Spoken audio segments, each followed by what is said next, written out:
Cooker ধোয়া হলো? হ্যাঁ, কুকার ধোয়া হয়েছে। আলুটা ভাজা করি। এই দেখো আলু ভাজা চলছে।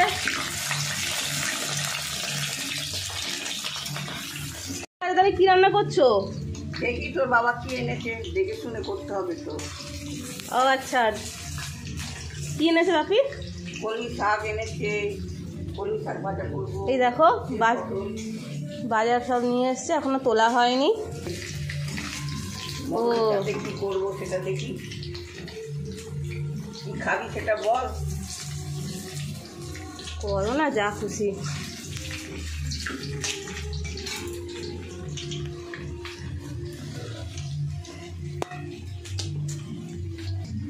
ও ম্যারিনেট করে রেখে দিয়েছো? হ্যাঁ।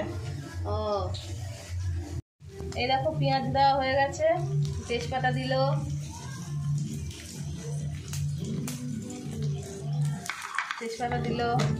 ওখানে আলুগুলো ভেজে রেখেছে, এখানে গোটা গরম মশলা দেওয়া হচ্ছে।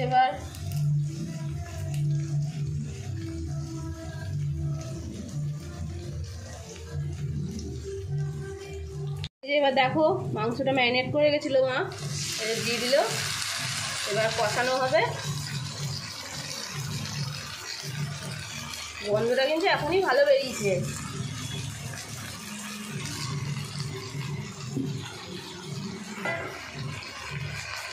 মায়ের হাতের স্পেশাল মটন।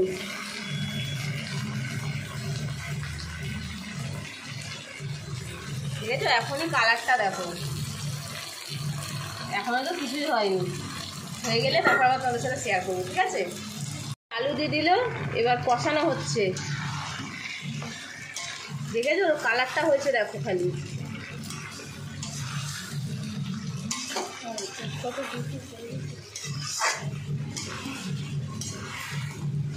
মা লঙ্কা বেশি দেবে না। না না, লঙ্কা দিন, এই গরমে কেউ খায়? এই যে মা এখন করছে, তা মা করছে, মায়ের করা হয়ে গেলে ও মা বলবে। হ্যাঁ হ্যাঁ বলবো। তো চলো মায়ের হয়ে গেলে তারপর তোমাদের সাথে আবার শেয়ার করছি। ঠিক আছে, এই দেখো কি দিলে মা? ঝাল দিলাম। বেশি ঝাল দিও না, বাচ্চার জন্য তুলে রেখেছি, রেখে তারপরে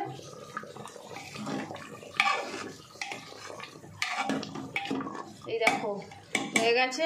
এবার দুপুরে যখন আমরা খাবো তখন তোমাদের পুরোটা শেয়ার করবো। ঠিক আছে, তো দেখো মায়ের হাতে স্পেশাল মটনের ঝোল আর উচ্ছে আলু ভাজা। তো আমাদের লাঞ্চ মোটামুটি রেডি। আর এখানে মা এখন লেবু কাটছে, তো লেবু কাটা হয়ে গেছে। তো এই আর কি, এবার আমরা খাওয়া দাওয়া করবো। তো চলো আজকের মতো ব্লগটা এখানেই শেষ করলাম, টাটা।